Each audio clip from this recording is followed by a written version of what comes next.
Hello everyone, welcome to Zooming In with Simone Gao. Have you ever wondered why tinsels and sometimes spiders are part of your Christmas tree decoration? Today you are going to find out.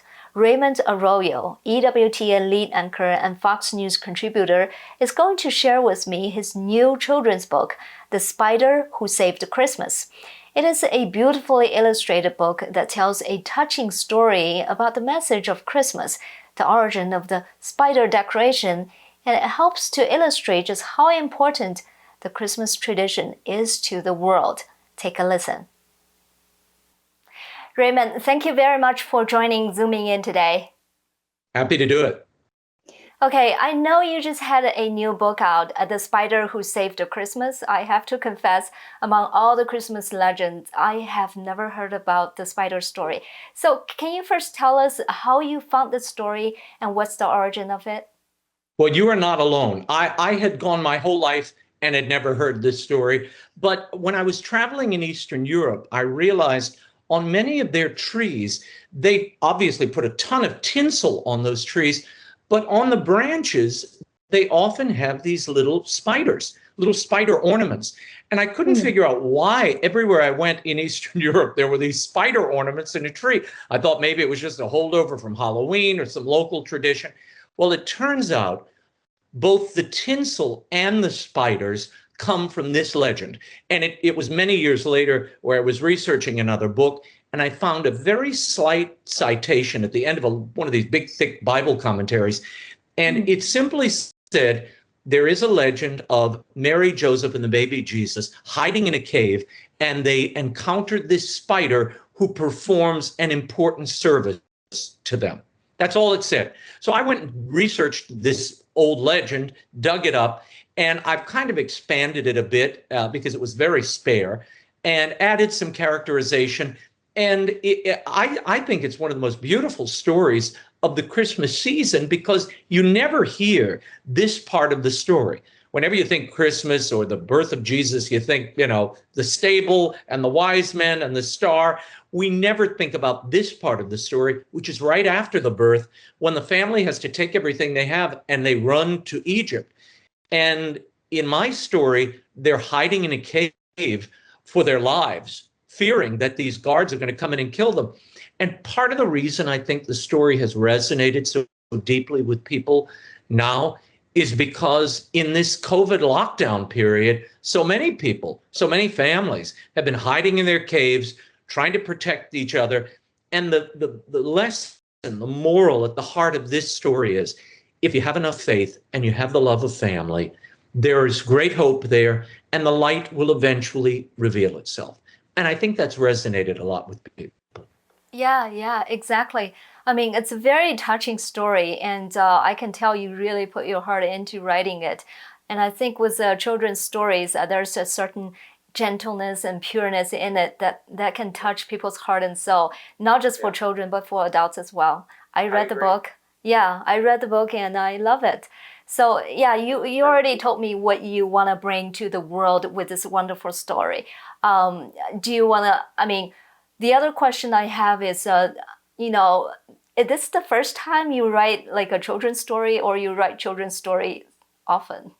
Well, when I had my own children, we would read them the classics, all the books I loved growing up, Treasure Island and Jungle Book, and all those great, all the Harry Potter book, everything we read to our kids, the Lord of the Rings, and we sort of ran out of material. So I began writing a middle grade series, sort of my Harry Potter. It's called the Will Wilder series for Random House. And I wrote 3 of those books. I'm working on the 4th. But so that was kind of my introduction to young audiences. But this is the first picture book that I've written. Now I'm continuing to write others. But The Spider Who Saved Christmas was my first. And I wanted it to be a family read. And that's what it's become, where grandparents and parents are reading it to children and nieces and nephews, and they're sharing the experience together. And like you, so many of these families, like me, they've never heard this story before. So it's a kind of new way to enter into the reality of the Christmas story. It grounds you in the supernatural wonder of it. And the spider becomes a great vehicle for kids to sort of go along this path. And it does bring up a host of questions that usually you don't encounter in the normal recitation of the Nativity. So I'm delighted that it's getting families to refocus on the true mystery, the divine glory, and the supernatural quality of, and the danger that surrounded this family at Christmas time, because I think that's the reality for so many families. Right. It is a simple story, but it does have drama in it, and the illustration is wonderful. I love those golden webs. Yeah, no, we worked a long time. Randy Gallegos, who's the illustrator, and I worked very hard at creating dramatic spreads, dramatic illustrations. And Randy paints everything in oil by hand. And I think that shows that human touch. He doesn't use digital effects or draw digitally. He does it all by hand. And it has that old world feel that I thought the story needed, because it's an old story. This is a story that goes back to the 2nd century. But I love that it also explains, and for children, it's an eye opener. This is why people decorate their trees with tinsel.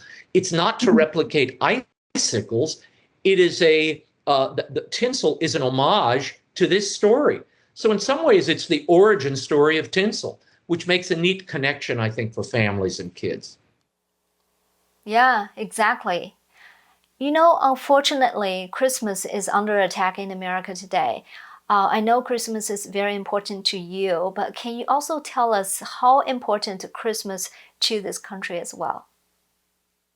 Mm-hmm. Well, look, I think it's the central mystery of mankind. I mean, for Christians, the axis upon which all of human history spins is the coming of Christ, the God-made man.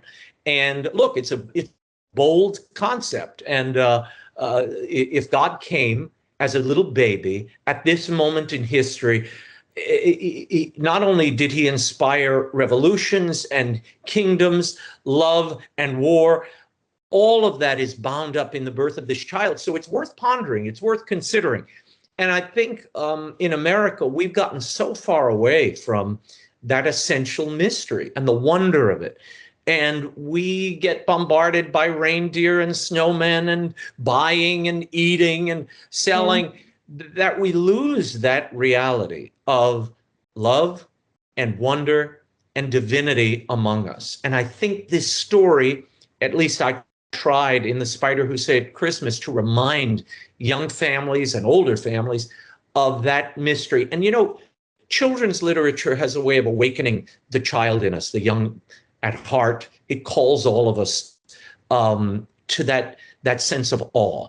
And I wanted that in this story. And I think it's resonated. I mean, I had a little girl come up to me. I was in a bookstore and a family recognized me and came over and brought the book. And she asked me to sign it. And the little child was no more than 4 or 5. And I said, well, why do you like this book? Her grandmother told me she'd read it to her repeatedly. She kept asking about it, asking her to read it over and over last year. And they're going to do it again this year. And I said, why do you like this story so much? And she said, because I'm like that spider. A lot of people at school, they make fun of me. They tell me I'm not good and I don't have anything to offer. She said, but like that spider, I know I have my little gift and I'm going to give it to God. And I thought, if no one else ever read the book, I've achieved what I wanted to, because it touched that child in a special way. Gave her the courage to go on and know she has a gift that's all her own, that the world is waiting for. And I think that's true of all of us. Wow, this is such a touching story. Almost bring tears to my eyes. So, I mean, did you say the book is already in the bookstore last year? Yes, it came out last year. We were on the New York Times list for 5 weeks. So we're kind of doing a reboot, because I'm going on a book tour. I couldn't last year. So I'm going on a book tour visiting 6 cities in the next few weeks, and starting this week in Tampa, Florida, this weekend. And then I'm going to Houston and Dallas and New Orleans and Mesa, Arizona, Jupiter, Florida. So we've got a lot of stops, and I'm looking forward to meeting everybody and, sharing my insight on what's happening today, some stories about the book, the background of the story, and signing their book. So that's a gift to me as much as it is the other way around. Right. Are you coming to California? Not this time. Mesa, Arizona is as close as I'm going to get. And a part of that is some of the bookstores weren't quite open yet and willing to host events. So we could Okay. only go where the stores could accommodate us. Yeah, yeah. You have the COVID mandate is Yeah, very the strict. mandates and the lockdowns are still in place in some places. So that's Yeah. restricted me. I wanted to go to Michigan. I wanted to go to California. There are other places I would have liked to have gone, but they're not hosting in-store events. So we're Mm. doing 6 of them, and maybe that's enough for now. I can always start up the engines, get on my sleigh and go out next year. Yes, this is an ongoing thing. Yeah. You know, Raymond, we're in a crossroads right now, and many people feel this world is sliding into a dark place.